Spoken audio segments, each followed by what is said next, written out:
kahabi, yellowish na yung kulay ng tubig sa aking koi pan. Hindi na siya crystal clear. Ano po ba yung dapat gawin? Ayan yung isa sa mga tanong ng ating mga kahabi. Ang sagot po dyan kahabi ay normal lang po yan kung di ka pa nagpapalit at medyo matagal na yung tubig na nakastock sa iyong koi pan. Di ka nagwo-water change. Kaya recommended po talaga ng mga kahabi natin na mag-water change tayo sabay ng maintenance para di mag-yellow yung tubig.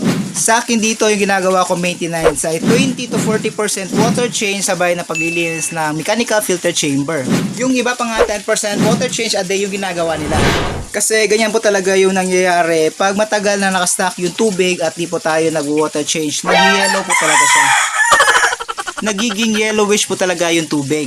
Pero madali lang naman yung ibalik sa crystal clear. Yung gagawin na po natin ay proper maintenance. Start po tayo sa paglilinis ng mechanical filter chamber once a week. Tapos 10% water change tayo. Huwag po nating mamadaliin na mag 100% water change agad tayo para maging crystal clear ulit yung pan. Stress po yung aabutin ng mga isda nyo kung gagawin po ninyo yun. Paunti-unti lang po yung pag-water change natin. 20%, 30%, 40% hanggang 50% ay yung i-water change natin sa ating koi pan para bumalik yung crystal clear na ganda ng ating tubig. Huwag po yung 100% agad.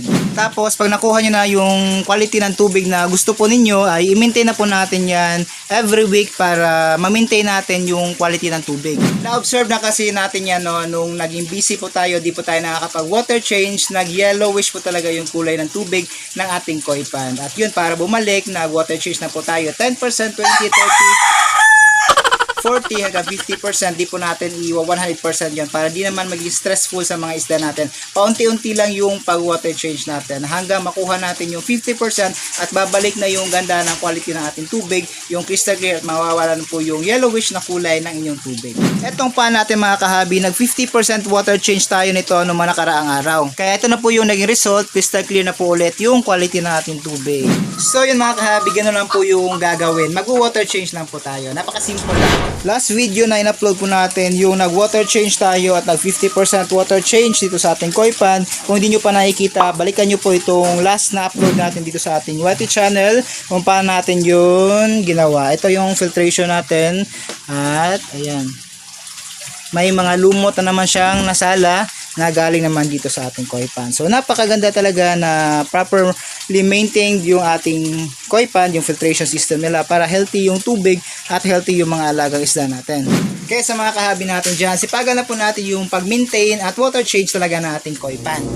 Last water change natin, nagasugat pa nga dito kasi kailangan talaga natin tapusin agad. Nabubomba po kasi tayo ng tubig kaya kung nakagripo ka lang kahabi, sipagan mo at di mo na kailangan mabomba pa.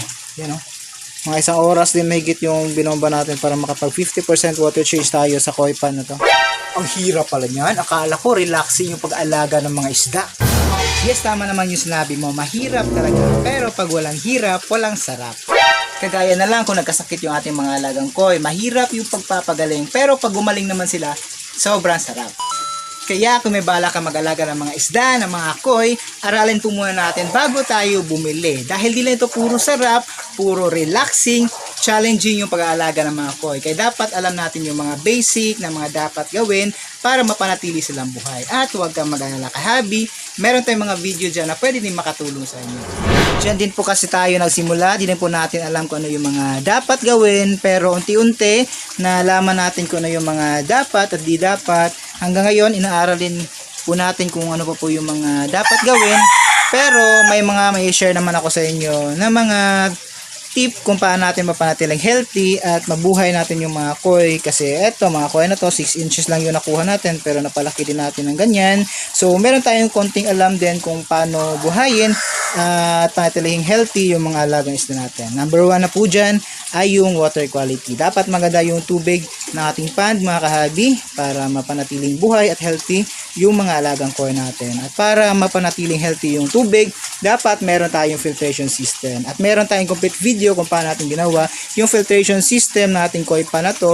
At kung gusto nyo din gumawa ng pan na katulad nito na trapal pan lang po ito, may complete video din po tayo yan. Lahat po ng mga DIY videos na ginagawa po natin dito ay para makatulong din sa mga kahabi natin na baguhan at gusto mag-alaga ng mga koi na same sa atin na budgetarian. Budget meal lang yung budget natin pero kaya pa rin natin makapag-alaga ng mga koi at ma-enjoy yung hobby na to, yung koi keeping hobby. At kahabi, pwede nyo pa i-check yung iba pang mga videos natin dyan dito sa ating YouTube channel or dito sa ating page para makatulong po sa inyo sa mga dapat gawin pag gusto nyo pong mag-alaga ng mga koi. So, ngayon tara, samahan nyo ako mga kahabi at pakainin naman natin itong mga alagang koi natin. Pakita ko sa inyo kung gaano kagana yung pagkain nila pag maganda yung quality ng tubig. Pag napapansin nyo kasi na walang gana yung mga koi, isa sa mga dahilan dyan ay poor water quality. Pag magana yung koi, means healthy din po sila. First, boom! Di pa nila alam na naghagis na tayo. Pero ayan, yung una nakapansin, yung ating sangke. Ayan. Masaya tayo sa kondisyon ng sangke natin ngayon kahabi, na matakaw nang kumain kasi unti-unti na bumabalik yung ganda niya kanang katawan. Ayan oh. Ganyan sila ka takaw kumain. Bigyan pa natin. Usually, 3 ganito yung binibigay ko sa kanila. Pero, kinukulang na.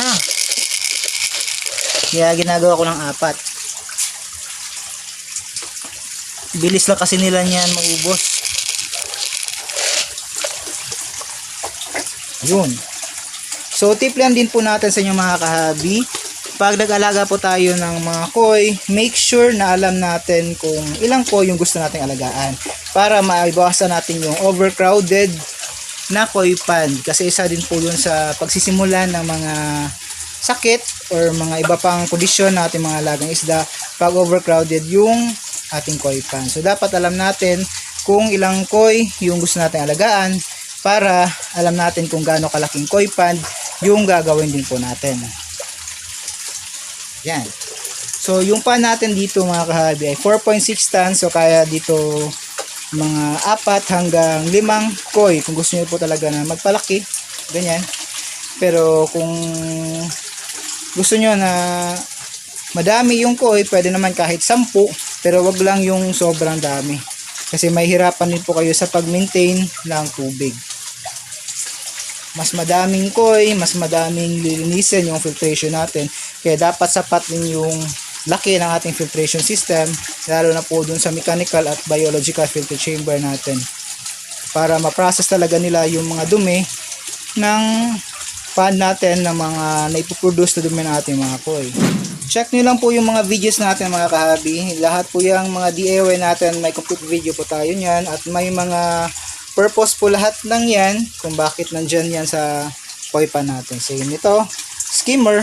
Yan po yung kumukuha or yung higop ng mga dumi na surface ng pan. Sa ilalim naman, same ng ganyan pero tawag naman bottom drain. Doon naman pumapasok yung mga dumi na nasa sa ilalim ng pan natin, higop niya at papasok dito sa pipe na to. Meron po kasi tayo dyang pump na Pereha PB12,000. Oops!